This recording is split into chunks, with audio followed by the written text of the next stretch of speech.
Hey guys, it's Joseph here from Waterman Plumbing. So today we're going to be doing a shower reno, and I'm going to try to make this as simple as possible by showing you the different stages. So right now we're doing stage 1, and as you can see, we got the old 3-handle shower faucet. Sometimes it's just 2, but in any case, whenever there's a situation like this, is where we need to cut out the tile. In this case, looks like somebody was here before, tried to do something.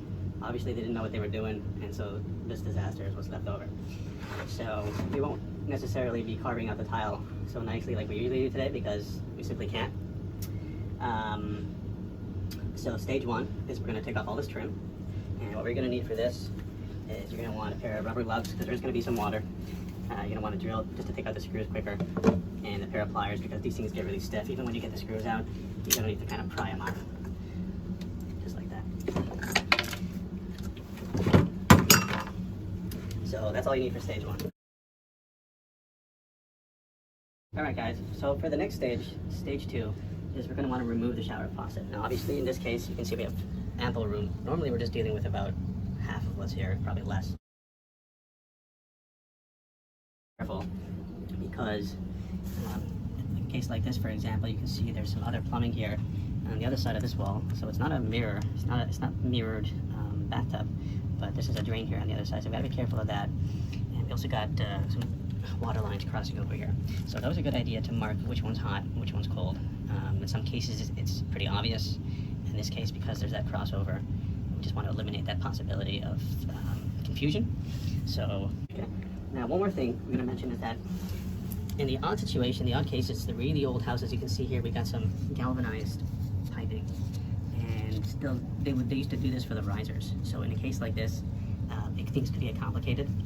In this particular case, again, because we have that ample room, we're probably going to be able to unthread this and then thread something else on.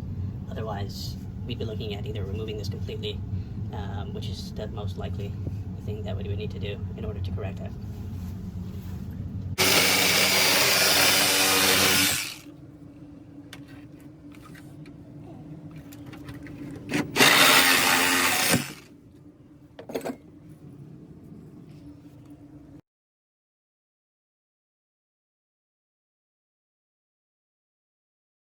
Alright guys, so we've completed stage 2 here. And as you can see, we've got all our faucet assembly is installed here, and we've also marked which pieces are going where. So now that we know that everything fits and everything's in place, and this is far forward enough, what we're going to do is we're going to take everything apart, and we're going to clean it, paste it, and then we're going to put it back in. Alright, so we're here at stage number 4. Now we got everything in place. Everything's been pasted, cleaned and pasted. Now what we're going to do is we're going to wipe all the excess paste off. And what that does is, it doesn't allow the solder to stick to the pipe. It'll only go into the places that you want it to go to. So we get a nice clean cloth here. Just clean up all the ends of these joints. Make sure we get all that exterior paste off, because the paste is not good for the pipes. After soldering, it eats away at them. So it clean the pipes, but it also eats away at them. So we're going to clean all this up. And we want to make sure that on top of our valve here, it says up. It's got to be in the up position. And we also want to make sure that there's no cartridges inside. So as you can see here, these are the partition stops. Right here you can see those are not in there. We took them out, and here is where the cartridge normally would go inside. This is just a cover. So now we're ready to sweat everything together. Here at stage 4 now, as you can see, we've got our valve all sweated in. So everything's in there. So now we're going to move on to the next stage, which is covering everything up, putting the cartridges in, putting the stops in, and then turning the water back on, testing it to make sure that everything's running well and perfect.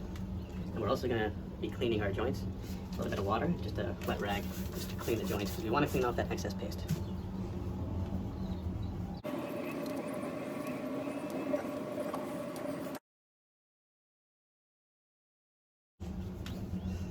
Okay, now that we have all this done, we're going to get rid of all the soldering equipment, clean this area up a little bit so we can get our other tools in and put the trim on. In this case, we're going to see if we can do something to cover up this unsightly hole here, just to make it a little bit nicer and waterproof it so that no water comes in.